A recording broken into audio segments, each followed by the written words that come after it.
Good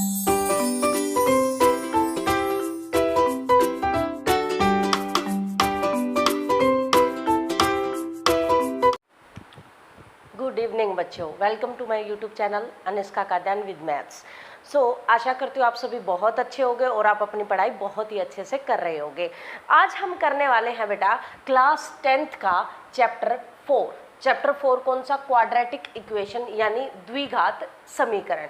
अब सबसे पहले हमें चैप्टर स्टार्ट करने से पहले ये जानना है कि क्वाड्रेटिक इक्वेशन होती क्या है, यानी द्विघात समीकरण हम किसे कहते हैं। ठीक है, तो इसके सबसे पहले मैं आपको बता दूं, द्वि मतलब दो और घात मतलब पावर।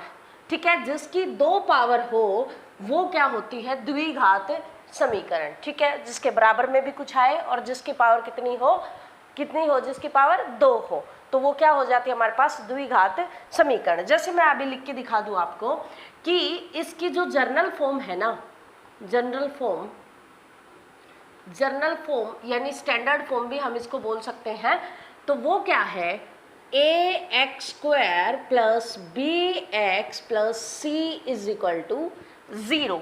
अब इक्वल में 0 आया है तो ये द्विघात मतलब इक्वल में कुछ ना कुछ वैल्यू रहे तो वो समीकरण बन जाती है। अगर मैं इसको ये लिखती ax² plus bx plus c, तो हमारे पास ये क्या हो जाता? द्विघात बहुपद हो जाता। ठीक है बेटा, ये क्या हो जाता? द्विघात बहुपद। और इक्वल में कुछ ना कुछ आया है तो ये क्या बन गया हमारा? द्विघात समीकरण। ठीक है, तो ये हमारी इसके अंदर स्टैंडर्ड फॉर्म यानी जर्नल फॉर्म है। इससे रिलेटेड अभी हम आपको ये बताएंगे कि आपके चैप्टर में किस टाइप से इसको कैसे निकाला जाता है और कैसे किया जाता है। जैसे कि मैं आपकी एक्सरसाइज का इसमें जर्नल फॉर्म को ना यहाँ लिख देती हूँ, ax² plus bx plus c is equal to 0। ये क्या रहेगी हमारी? General form. क्लियर? अभी मैं एक क्वेश्चन लेती हूँ आपकी एक्सरसाइज का और फिर एक्सरसाइज 4.1 न्यू एडिशन हम कर रहे हैं। ठीक है, नए मैथ में जो अभी चेंज हुआ है सिलेबस में, उस हिसाब से हम कौन सा चैप्टर कर रहे हैं? 4.1 कर रहे हैं। ठीक है, तो x प्लस 1 का whole square is equal to 2 into x minus 3। सबसे पहले ये क्वेश्चन दिया गया है, check whether the following are quadratic equation. आपको चेक करके ये बताना है कि ये क्वाड्रेटिक इक्वेशन है या नहीं है। तो सबसे पहले ये फर्स्ट क्वेश्चन का मैंने फर्स्ट पार्ट लिया है। सबसे पहले आपको सॉल्व करना सिखाते हैं कि कैसे हम इसको सॉल्व करते हैं। देखिए बेटा, जिस टाइप से हमारे पास क्वेश्चन दिया होगा उसको हमें क्या करना है? इस फॉर्म में लेके आना है। अगर वो इस फॉर्म में आ गया तो क्या होगा? क्वाड्रेटिक इक्वेशन होगी, वरना नहीं होगी। ठीक है बेटा, अब देखिए कैसे। अब इसके ऊपर लगा है स्क्वायर। ठीक है, और यहाँ पे क्या है? एक वेरिएबल। जब हमारे पास ऐसे वेरिएबल हो और स्क्वायर लग रहा हो तो हमें क्या करना होता है बेटा? a प्लस बी के होल स्क्वायर का फॉर्मूला ओपन करना होता है। ठीक है, a प्लस बी का whole square a² plus b² plus 2ab, या कई मैथ्स में ऐसे भी लिखा मिलता है a² plus 2ab plus b²। ठीक है, हम इन दोनों में से कोई भी यूज कर सकते हैं, बात बराबर है, इसको आगे पीछे लिखा हुआ है और कुछ नहीं है। ठीक है बेटा, देखो अब इसको कैसे ओपन करेंगे? a यानी इसके अंदर जो ये x है ये मान लिया a हो गया, ये 1 है मान लो ये b हो गया। ठीक है, तो अब इसको कैसे करेंगे? a का स्क्वायर यानी x का स्क्वायर प्लस b² यानी 1 का स्क्वायर प्लस 2a कितना? x और b कितना? 1। ये आ गया। ठीक है, अभी इक्वल में ये वैल्यू दी गई है। अब इसको कैसे सोल्व कर सकते हैं? हम इसके अंदर मल्टीप्लाई करके ही सोल्व कर सकते हैं। ठीक है, कैसे सोल्व कर सकते हैं बेटा? इसके अंदर मल्टीप्लाई करके ही सोल्व कर सकते हैं। तो 2 की मल्टीप्लाई x के साथ करेंगे तो कितना हो गया? 2x। 2 की मल्टीप्लाई 3 के साथ करेंगे माइनस 3 इंटू 2 6। ये आ गया हमारे पास। क्लियर बेटा? अब देखिए x² प्लस 1 का स्क्वायर 1 हो गया plus 2 into x into 1 is 2x और 1 के साथ तो 1 ही रहेगा is equal to 2x minus 6।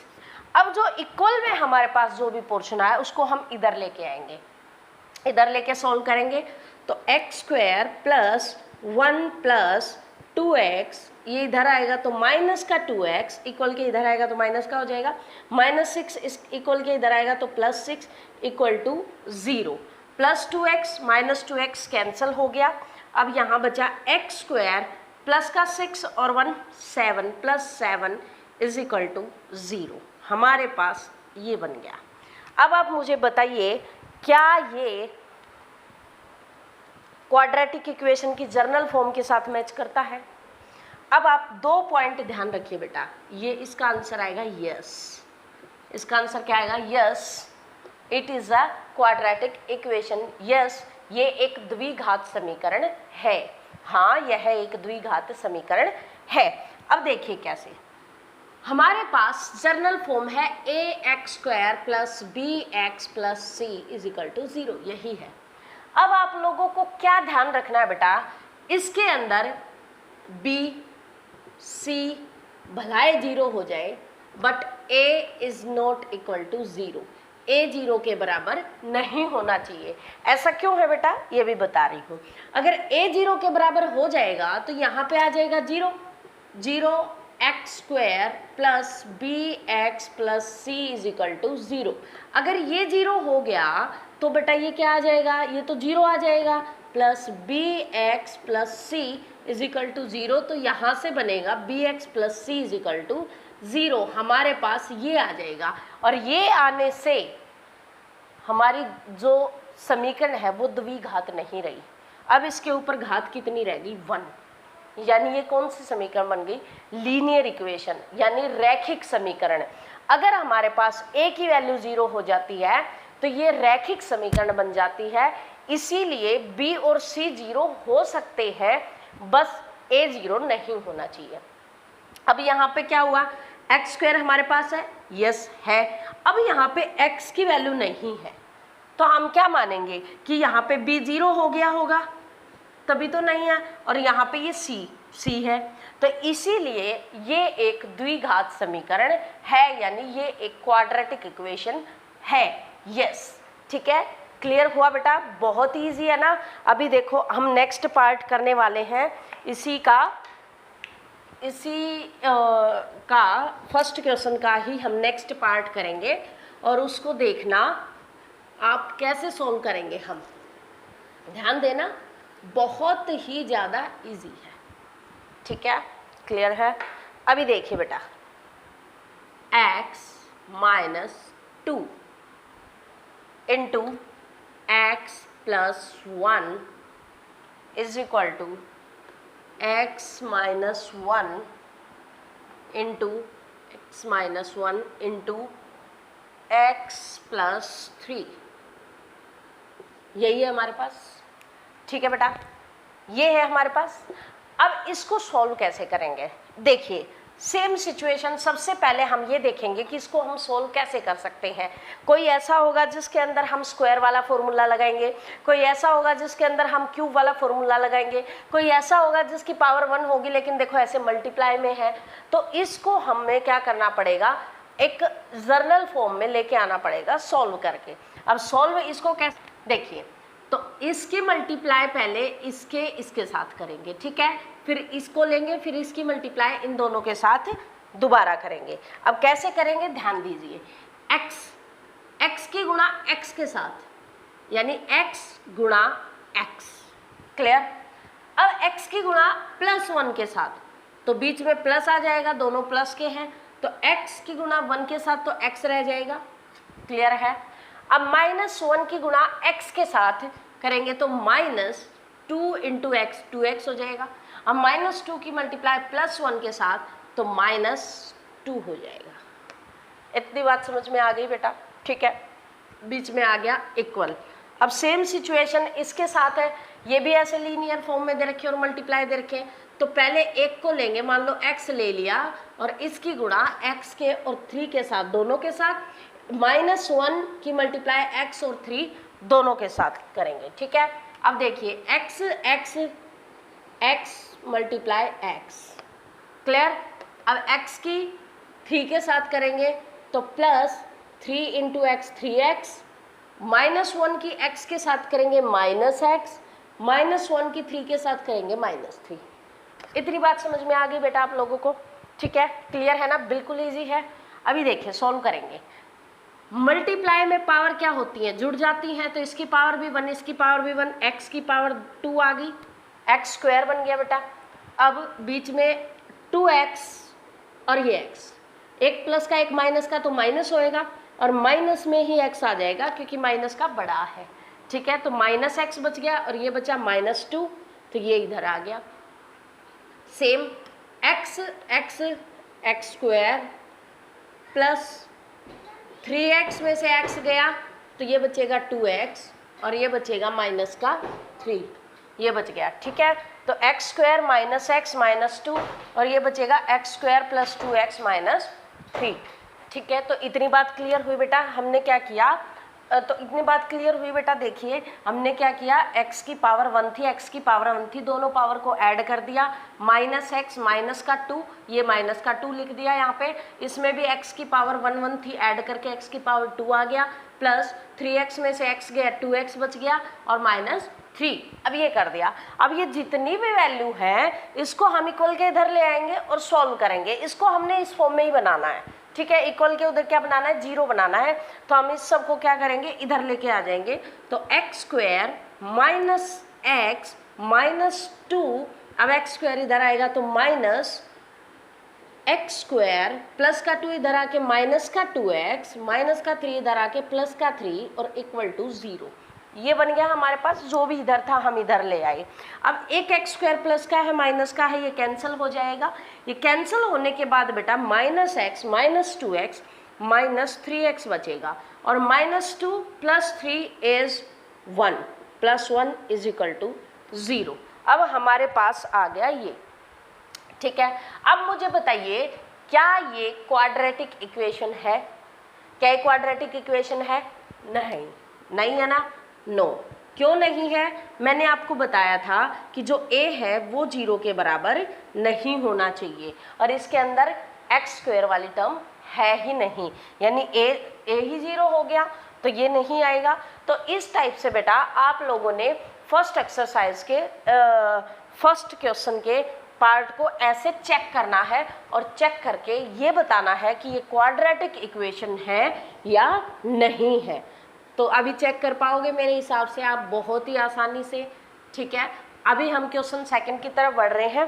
Question second को कैसे सॉल्व करेंगे, क्वेश्चन सेकंड के अंदर क्या बताना है, देखो ध्यान दीजिए। Represent the following situation in the form of quadratic equation, मतलब इनकी क्वाड्रेटिक इक्वेशन बनानी है, इसको पढ़िए और इनके क्वाड्रेटिक इक्वेशन बनाइए। तो इसके अंदर फर्स्ट क्वेश्चन दे रखा है, the area of rectangle plot is 528 meter. तो 528 मीटर का मतलब ये है हमारे पास ये एक रेक्टेंगुलर प्लॉट है, यानी एक आयताकार क्या है, प्लॉट है। तो जिसका जो एरिया वो 528 मीटर है। The length of the plot is 1 more than twice its breadth। We need to find the length and breadth of the plot. तो हमें क्या करना है, इसकी लेंथ और ब्रेथ निकालनी प्लॉट की। तो सबसे पहले बेटा देखिए इसकी जो ब्रेथ है वो क्या है, x, ठीक है। अब इसकी लेंथ क्या दी हुई है, इसकी लेंथ ये दी गई है कि जो हमारी ब्रेथ है उसका ट्वाइस यानी दुगना से एक ज़्यादा, ट्वाइस से मोर देन 1। तो ये क्या दी गई हमारे पास, लेंथ। अब देखिए एरिया ऑफ ए रेक्टेंगल, अब जो रेक्टेंगल का एरिया यानी आयत का क्षेत्रफल जो हमारे पास होता है वो कितना होता है, लेंथ इंटू ब्रेथ। तो लेंथ 2x + 1 और ब्रेथ x दे रखी है हमारे पास, तो ये किसके बराबर हो जाएगा बेटा, 528 है ना, यस 528 मीटर स्क्वायर। तो ये दे दिया बेटा 528 के इक्वल, ठीक है। अब इसको क्या करना है, सीधा मल्टीप्लाई करना है अंदर x के साथ, इसकी मल्टीप्लाई और इसकी मल्टीप्लाई, यानी 2x की x के साथ तो 2x² और x की 1 के साथ तो plus x is equal to 528। ये हमारे पास क्या आ जाएगी, समीकरण आ जाएगी। यानी इसको ऐसे भी लिख सकते हैं 2x² plus x minus 528 is equal to 0। तो हमारे पास ये क्या बन गई बेटा, ये क्या बन गई हमारे पास, समीकरण बन गई। ये क्या बन गई, समीकरण, यानी क्वाड्रेटिक इक्वेशन बन गई। ठीक है बेटा, है ना बहुत ज़्यादा इजी। हमने ऐसे ही बनाने हैं, जो इसके ये अगले वाले क्वेश्चन है इनको ऐसे ही सोल्व करना। हमने क्या बनानी है, इनमें सिर्फ समीकरण बनानी है, यानी इक्वेशन बतानी है। ठीक है, कि इसकी इक्वेशन क्या होगी। अभी इसी का अगर हम सेकंड पार्ट करेंगे तो देखिए बेटा, सेकंड का सेकंड पार्ट मैं एक बार रीड कर देती हूँ, आपको अपनी स्क्रीन पे दिखाई दे रहा होगा। The product of two consecutive positive integer is 306। We need to find the integers. Okay, तो देखिए product of two consecutive integers, positive integers. पहली बात तो कंसेक्यूटिव इंटीजर्स होते क्या हैं, ऐसी वैल्यू लगातार आने वाले क्रमागत जो संख्याएं होती हैं उनको कहते हैं हम। जैसे कि मान लो एक x ले लिया तो जो दूसरा है वो क्या हो जाएगा, x प्लस 1 हो जाएगा। ठीक है, x प्लस 1 हो जाएगा। तो ये आने वाली दो संख्याएं हो गई। अगर 3 लेनी है तो इसमें एक x हो जाएगा, एक x प्लस 1 हो जाएगा, x प्लस 2 हो जाएगा, ऐसे। ठीक है, उसके अंदर अगर हमने 3 पॉजिटिव इंटीजर्स लेने थे तो ऐसे लेंगे। अच्छा, पॉजिटिव वर्ड ना लगा हो तो हम इसके अंदर x माइनस 1 भी ले सकते हैं, x माइनस 1 भी ले सकते हैं अगर पॉजिटिव इंटीजर ना लगा हो तो। पॉजिटिव इंटीजर है x और x प्लस 1 हमने ले लिया बेटा। अब इनकी जो मल्टीप्लाई है, यानी x मल्टीप्लाई x प्लस 1, वो हमारी कितनी आ रही है, कितनी आ रही है वो बेटा 306 हमारे पास आई हुई है। तो x की मल्टीप्लाई इसके अंदर करेंगे तो x into x is x² plus x की 1 के साथ तो x इज इक्वल टू 306। 306 को इधर ले आएंगे, यानी x² plus x minus 306 equal to 0। तो ये हमारे पास क्या हो जाएगी बेटा, ये हमारे पास द्विघात समीकरण आ गई। ये क्या आ गई हमारे पास, द्विघात समीकरण आ गई। ठीक है, क्लियर है, क्लियर बेटा। अब देखिए इससे नेक्स्ट क्वेश्चन हम करने वाले हैं। ठीक है, इसी का अब नेक्स्ट पार्ट हम करेंगे। इसके 2 पार्ट और बच गए, अभी पार्ट हम 3 करेंगे। ठीक है, पार्ट 3 कैसे करेंगे देखिए। क्वेश्चन रीड करती हूँ मैं, क्वेश्चन रीड करती हूँ। देखिए आपको स्क्रीन पे दिखाई दे रहा होगा। Rohan's mother is 26 years older than him. जो रोहन की मम्मी है वो रोहन से 26 वर्ष जो है वो ज़्यादा है, बड़ी है। The product of their age is in year 3 years from now will be 360। ठीक है, तो we would like to find the Rohan's present age. Okay, बहुत ईजी है। देखिए बेटा, सबसे पहले जो रोहन है ना, रोहन की एज मान लेते हैं कि वो x है। ठीक है, और रोहन की जो मम्मी है, रोहन्स मदर एज कितनी हो गई बेटा, इससे 26 ज़्यादा। ठीक है, x प्लस 26, इससे 26 ज़्यादा है। अब अकॉर्डिंग टू क्वेश्चन अगर हम देखें तो आफ्टर 3 ईयर, ये कह रहा है कि 3 साल के बाद, आफ्टर 3 ईयर्स, 3 साल के बाद की अगर बात की जाए तो इन दोनों की एज का प्रोडक्ट 360 आएगा। इन दोनों की जो उम्र की गुणा करेंगे हम तो कितना आएगा 360। ये क्वेश्चन कह रहा है। तो देखिए आफ्टर 3 ईयर्स, 3 ईयर के बाद रोहन की जो एज है, जो रोहन की एज है वो कितनी हो जाएगी, x प्लस 3 हो जाएगी। क्लियर।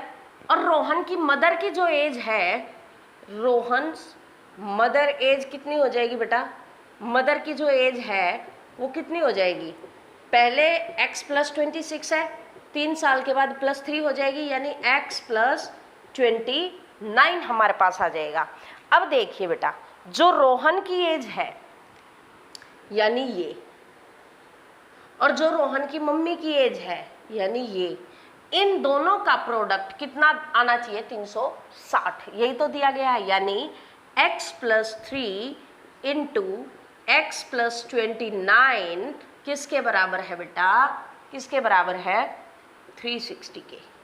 ठीक है, ये दिया गया है, ये किसके बराबर है 360 के। अब मल्टीप्लाई कर दीजिए, x की मल्टीप्लाई अंदर और ऐसे ही 3 की मल्टीप्लाई इसके साथ, तो x into x is x square and x is 29 is 29x and 3 into x is 3x and 29 into 3 is 9 दूनी 18 होती है 27, 3 दूनी 6 7 8 87 इज इक्वल टू 360, ये दिया गया है।